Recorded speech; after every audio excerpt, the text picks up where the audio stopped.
n'apprend plus un savoir pour l'apprendre, on l'apprend tout en sachant que ce savoir risque d'être dépassé.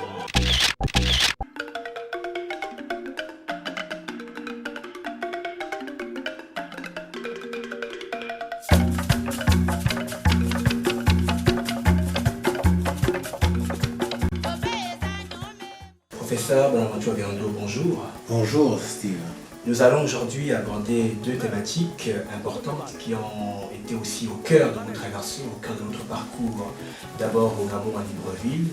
Vous avez été pendant plusieurs années professeur d'université en philosophie et ensuite occupé des fonctions de doyen, puis de recteur et puis aujourd'hui en tant que vice-recteur à l'AEF. Donc ces thématiques vont être centrées autour de deux points. Le premier concerne donc l'intellectuel gabonais. Quel est-il? Comment le concevez-vous? Comment le définissez-vous par rapport donc, au contexte qui est le Gabon? Et le second thème va être donc celui de la francophonie et des langues africaines. Alors ces thématiques vont être abordées avec vous, avec donc deux jeunes chercheurs. Nous avons donc à ma gauche, premièrement, M. Roméo Ndimine, qui est donc doctorant en littérature comparée. Nous avons également en face de moi M. Cyriaque Akomosongue, qui est ibérisant et qui prépare un doctorat en études d'histoire de l'Amérique latine. Donc ces échanges aujourd'hui vont être placés sous l'adage bien connu en herméneutique que nous empruntons à dicter, mais qui va être repris par Paul Ricoeur. Il faut expliquer plus pour comprendre mieux. Donc c'est bien sur cet adage-là que nous mettrons, donc, si vous voulez, cet entretien, pour comprendre un tout petit peu au fond ces thématiques qui ont été abordées durant vos traversées en tant qu'intellectuel, en tant qu'universitaire, hier au Gabon et aujourd'hui au niveau de la France, dans le cadre de la francophonie. Donc sans plus tarder, la parole va être donnée à M. Ndimine Roméo. Professeur, bonjour. Bonjour. Comme le disait Steve tout à l'heure, je vais donc ouvrir l'axe qui concerne bien entendu l'intellectuel. Il faut dire déjà que l'intellectuel est un leader d'opinion. Son seul point de vue peut être décisif dans toute décision prise au sein de la société. Jean-Paul Sartre, d'ailleurs, parlant de l'intellectuel, le définit ou le décrit comme celui qui se mêle de ce qui ne le regarde pas. Il ira même plus loin, parlant de la littérature. Il n'y a de littérature pertinente qu'une littérature engagée. Vous, comment concevez-vous l'intellectuel? Alors bien sûr, comme tout le monde, j'ai été féru et, marqué par l'époque de la pensée de Jean-Paul Sartre. Mais je crois qu'il faut tout à fait revenir aux choses simples. Un intellectuel, Sartre parle de l'intellectuel engagé, mais je pense qu'il faut revenir au mot intellectuel.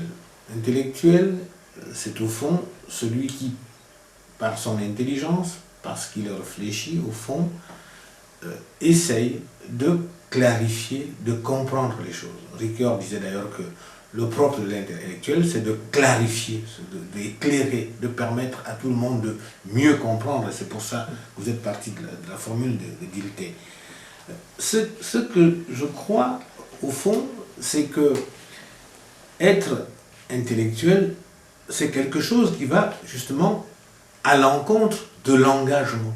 Parce que pour être engagé, il faut être convaincu, alors que ce qui est le propre de l'intellectuel, c'est même de ne pas être convaincu, c'est d'être critique et donc d'être non engagé, si vous voulez.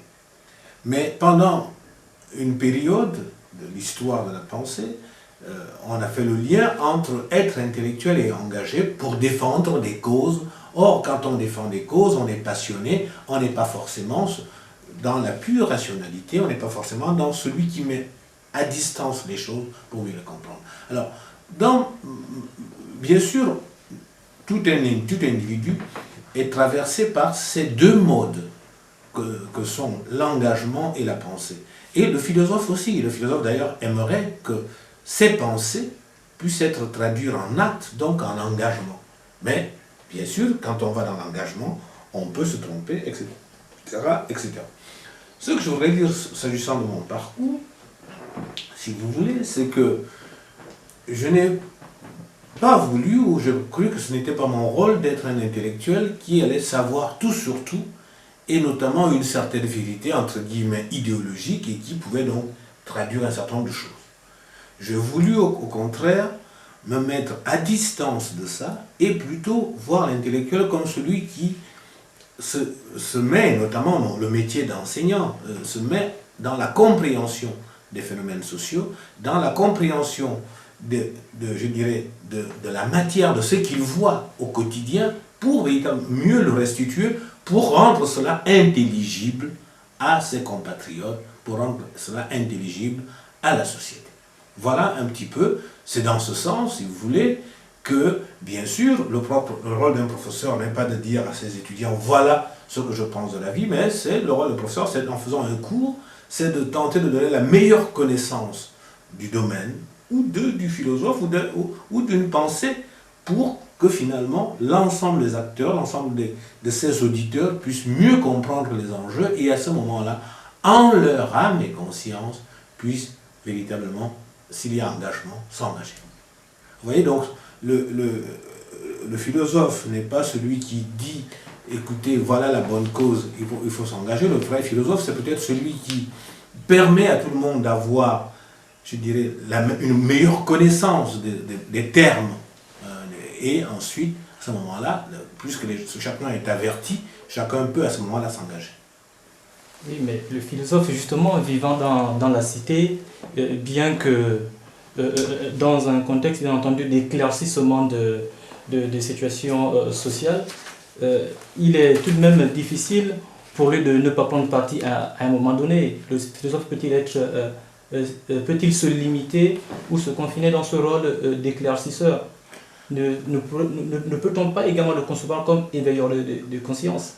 Il me souvient, professeur, que dans les années 90, vous avez été le porte-parole des enseignants-chercheurs au sein de l'université Omar Bongo, regroupés autour d'une coopérative. Oui. Là, est-ce que vous ne vous êtes pas un peu écarté de votre rôle de philosophe qui explique simplement, et est-ce que nous n'étions pas là dans un cadre de revendication?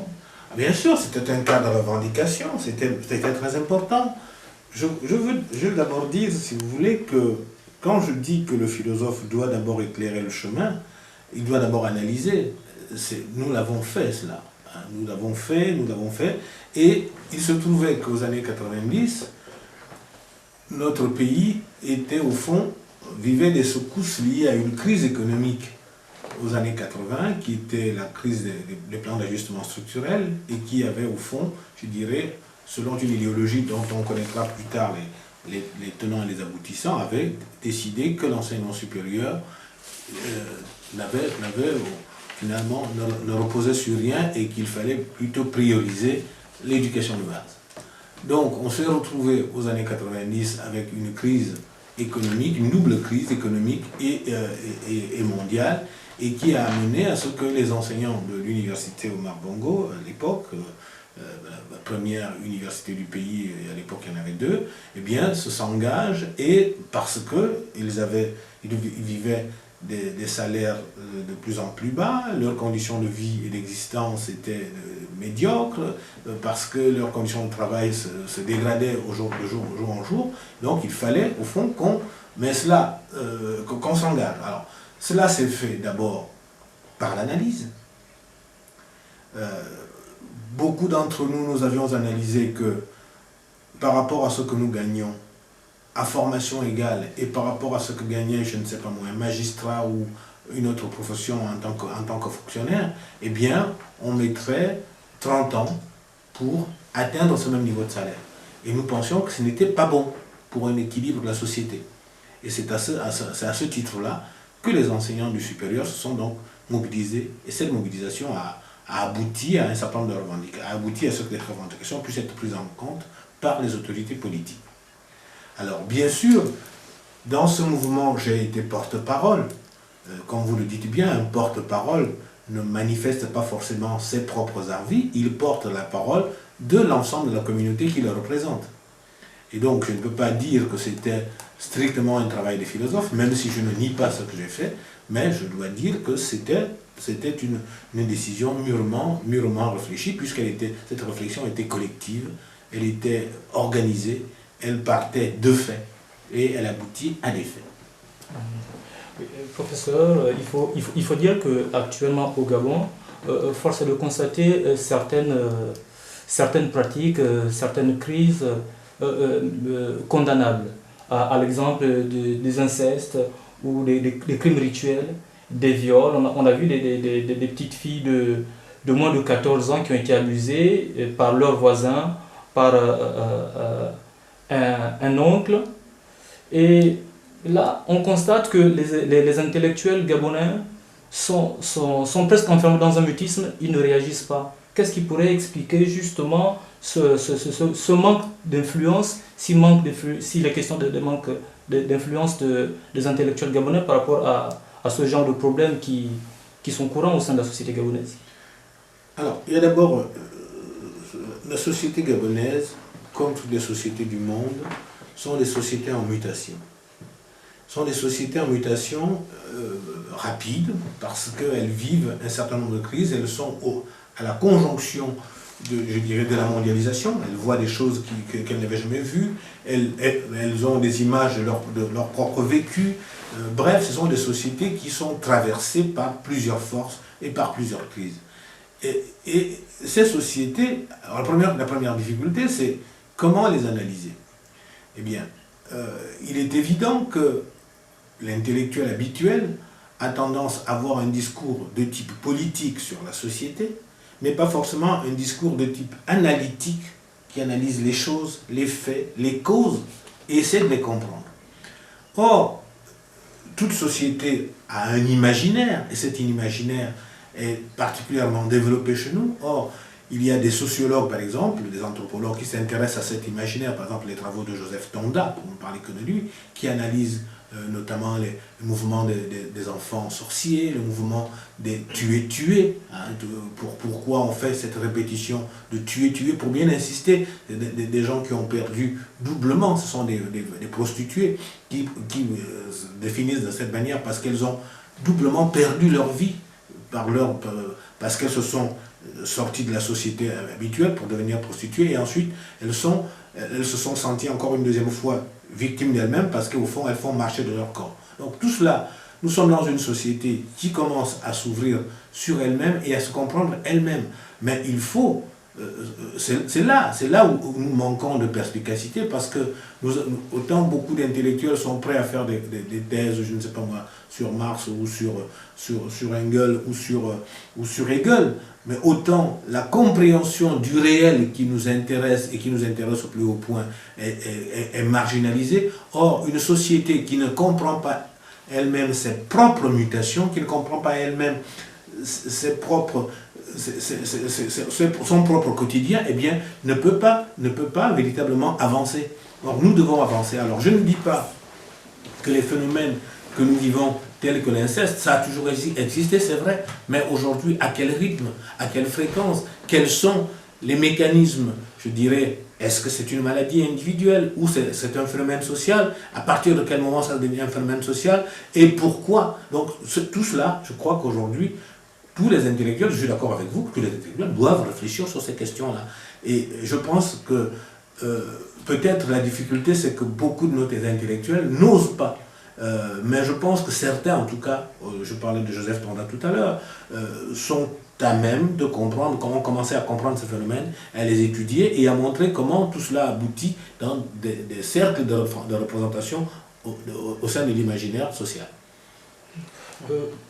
Vous avez participé au lancement des États généraux de l'éducation à Libreville le 21 janvier 2010 et votre communication s'est intitulée « L'efficience, efficacité des systèmes d'enseignement ». Et je pense, dans votre conclusion, la conclusion de votre communication, vous préconisez une éducation, je cite, qui développe la réflexion critique et non des moutons. Est-ce que vous pouvez nous éclairer là-dessus? Si vous voulez, le monde dans lequel nous allons sera de plus en plus un monde incertain. Un monde incertain parce que tous les schémas sur lesquels le monde ancien reposait ne seront plus les mêmes schémas. Par exemple, le schéma de l'emploi. Est-ce qu'il y aura un emploi pour lequel vous aurez été formé au début de votre vie et que vous garderez tout le long de votre vie? C'est de moins en moins évident. Est-ce que les connaissances, par exemple, dont vous aurez besoin à un moment de votre vie, est-ce que ces mêmes connaissances, vous en aurez besoin à d'autres moments de votre vie? Vous voyez?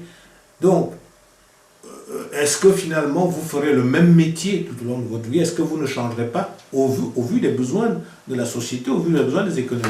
Donc nous sommes... Est-ce que vous n'allez pas vous adapter à des choses que vous n'avez jamais apprises, mais par le mouvement de la vie, bien, vous serez obligé d'en apprendre d'autres. Nous sommes déjà dans ce monde-là. Nous vivons une sorte de mutation, je dirais, on passe de l'époque de la pierre taillée à celle de la pierre polie. Parce qu'en réalité, c'est ce même basculement qu'on est en train de connaître. Alors quand je dis cela par rapport à cela. Je dis, au fond, le monde qui vient, tel que je le vois venir, c'est un monde où on va demander de moins en moins à un étudiant, à un travailleur, de posséder uniquement une technique, mais où on va lui demander d'être capable d'ouverture. Et donc, comment former cet individu? Cet individu, on doit le former, bien sûr, en lui donnant les moyens de cette ouverture. D'abord, les bases. Il faut qu'il aime son pays, son continent et le monde. Donc, un certain nombre de connaissances devraient être données pour qu'il ait cela. Il faut qu'il ait une connaissance scientifique suffisamment ouverte et qui lui permette, non pas de type idéologique, mais de manière critique, pour que justement, quand cette science va évoluer, eh bien, il soit capable d'évoluer et de continuer à s'informer.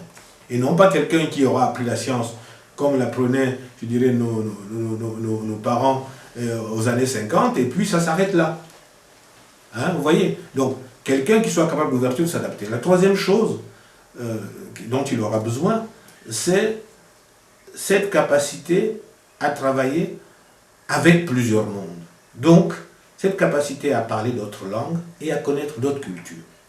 Donc, quand je dis que nous devons faire en sorte que cet étudiant, nous devons faire en sorte qu'il ait une connaissance plus critique, c'est simplement parce que nous ne voulons pas que cet étudiant soit dépassé, mais qu'il ait toujours, par la manière dont il aura été formé, qu'il ait toujours des éléments qui le poussent de plus en plus à se développer, qui le poussent de plus en plus à s'adapter et à effectuer les différentes mutations, les différentes étapes de sa vie, et donc à le faire de manière la plus intelligente possible.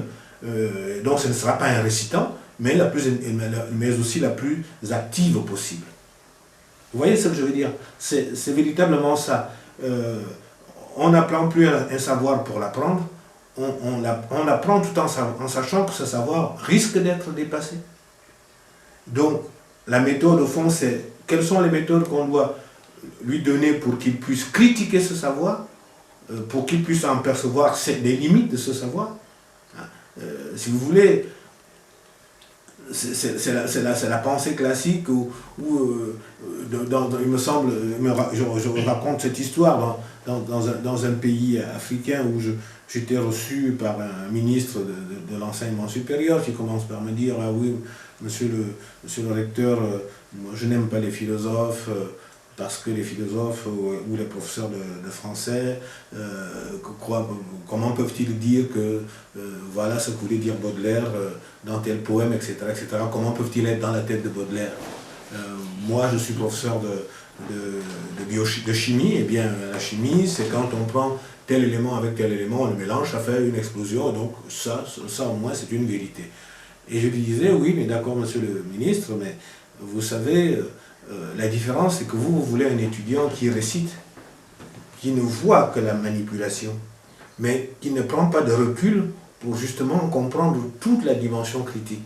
Or, la différence entre vous et moi, c'est que vous voulez former un étudiant qui va réciter, mais un jour ou l'autre, il ne pourra plus évoluer parce qu'il récitera.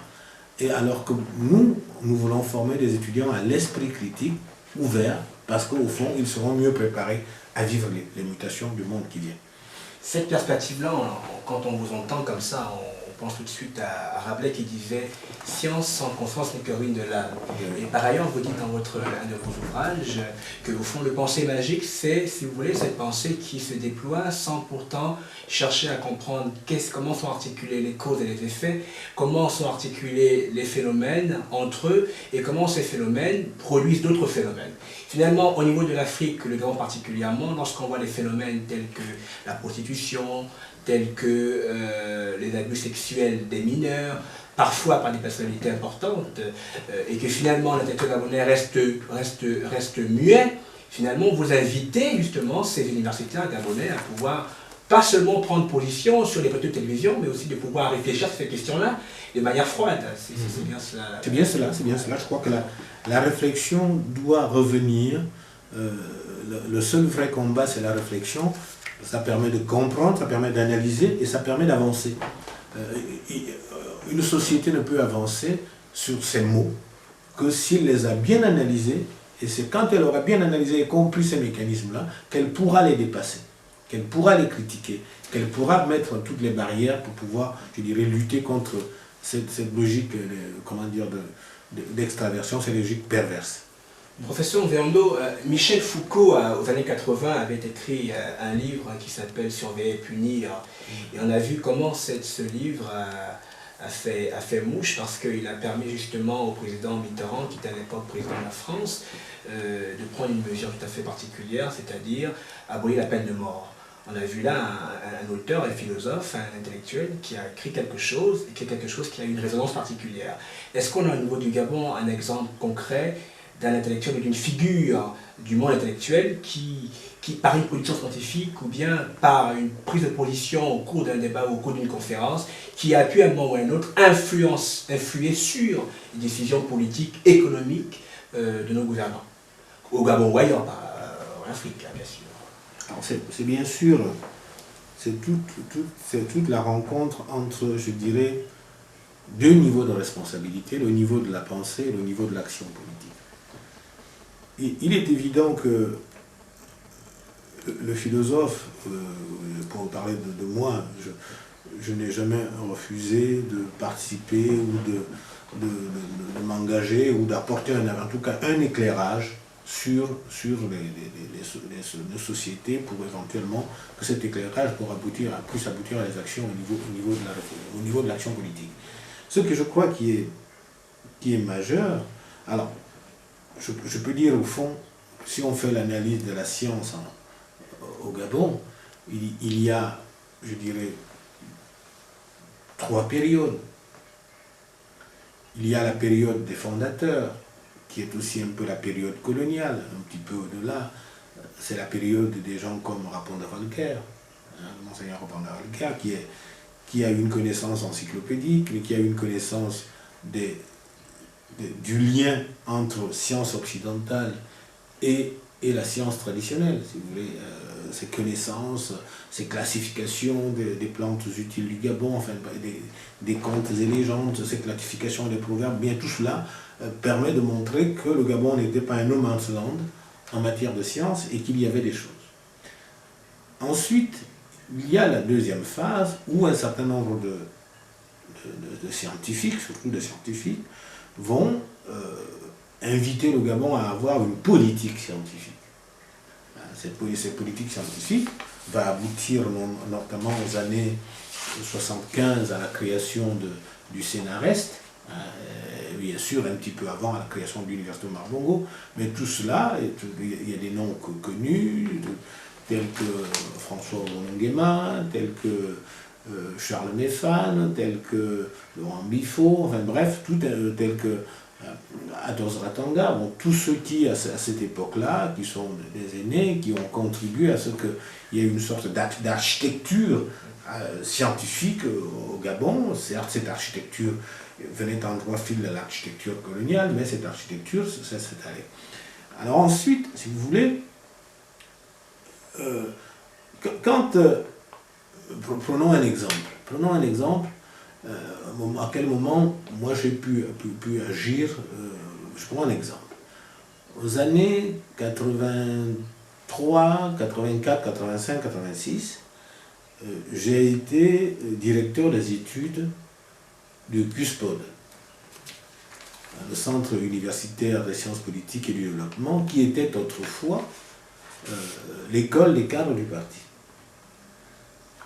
À cette époque-là, il y avait un problème majeur qui était que cette structure, école des cadres du parti, formait des étudiants, et ces étudiants, bien sûr, avaient une difficulté majeure, c'était qu'ils n'arrivaient pas à être pris comme fonctionnaires par la fonction publique gabonaise.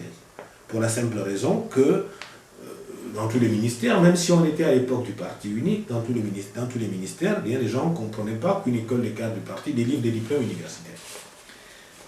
Bref, nous avons pu, avec d'autres, contribuer à ce que cette école, non seulement ces programmes soient validés par l'Université Omar Bongo, ça a été fait à l'époque, mais en même temps que pour régler le problème de manière définitive, cette école ait pu changer de nom. C'est devenu un centre universitaire de sciences politiques qui à l'époque avait des coopérations avec des universités françaises et d'autres. Donc ça prouve bien que quelque part, quand un problème est posé à l'issue d'une réflexion, les politiques, nous avons fait des propositions, et les politiques se sont engagés et ont donc donné la réponse qu'il fallait. Mais ce que je veux dire, c'est que si vous voulez, sur des grandes questions telles que la peine de mort, d'abord, on n'a pas attiré notre attention, mais je pense que sur les phénomènes que nous voyons aujourd'hui arriver dans notre société en termes de société en mutation, je crois qu'il est aujourd'hui important que ça soit posé sur la table publique, mais que ça ne soit pas simplement le lieu d'une loi. Il faut d'abord que la société réfléchisse et comprenne ses propres problèmes pour ensuite amener le législateur. Donc il faut que les deux étapes, au fond, soient bien posées, l'étape de la réflexion et l'étape de l'action politique, ou même de l'action, je dirais, au plan de la loi. Et monsieur, et dans ce cas, est-ce que vous avez agi en tant qu'intellectuel ou en tant que philosophe? Alors, moi, j'ai agi à la fois en tant que disons que la grande différence n'est pas seulement... J'ai agi d'abord en tant qu'enseignant. J'estimais que aucun enseignant n'a le plaisir à voir ses anciens étudiants être au chômage alors qu'il sait qu'ils sont bien formés. D'ailleurs, je crois qu'aujourd'hui, il suffit de regarder l'administration gabonaise et de voir combien beaucoup travaillent dans cette administration gabonaise et avec aisance, sans aucun complexe, pour dire qu'on ne s'est pas trompé.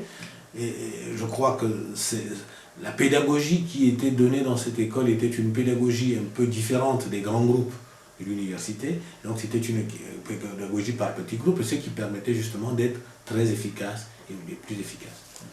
Et autre chose, est-ce que, vu un peu le rôle que peut jouer un philosophe dans la société, c'est-à-dire de servir de guide, d'éclairer, de critiquer, est-ce que tout philosophe peut être intellectuel ou tout intellectuel peut être philosophe? Oh, ça c'est une vaste question. Je ne crois pas qu'on peut passer plusieurs nuits à tenter de débattre cette question, mais pour moi, je pense que philosophe, c'est déjà très compliqué.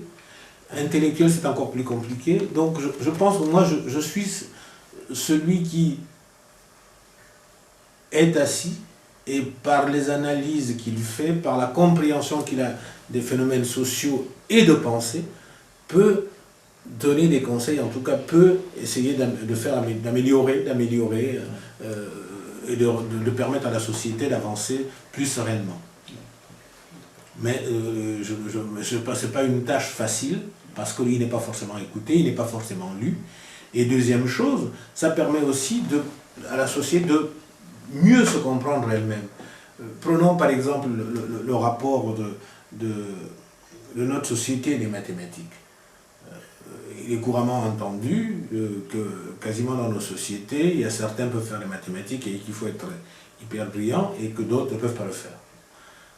Je dirais, c'est dit souvent d'un ton péremptoire. Moi, j'estime que ce n'est pas suffisant. Je pense que tout être humain a des facultés, et que ces facultés, simplement, il a de bonnes dispositions, mais s'il y a je dirais, de bons maîtres, s'il a un bon environnement, s'il a tous les outils qu'il faut, il doit pouvoir y arriver. Alors, la vraie difficulté, c'est en réalité tous les complexes que nous en avons. C'est-à-dire que les mathématiques, de la manière dont c'est écrit, nous apparaissent comme quelque chose qui vient d'ailleurs, une certaine philosophie d'ailleurs, mais sans lien. Donc du coup,